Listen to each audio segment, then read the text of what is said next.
Il s'agit d'une des opérations d'évacuation par voie aérienne des habitants menacés par les inondations à Shkodra.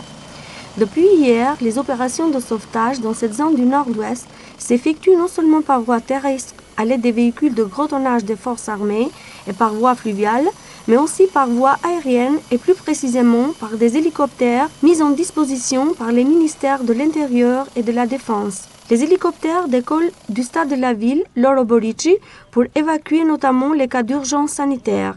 Les autorités considèrent comme très indispensables les opérations d'évacuation dans les circonstances d'une situation détériorée toujours plus en raison des inondations. Les autorités considèrent comme très indispensables les opérations d'évacuation dans les circonstances d'une situation détériorée toujours plus en raison des inondations.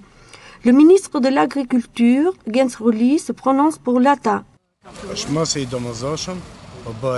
L'évacuation des habitants, qui s'impose comme indispensable, est devenue plus intense aujourd'hui, soit par des poids lourds des forces armées, soit par des barques et en cas d'urgence, notamment sanitaire, par des hélicoptères.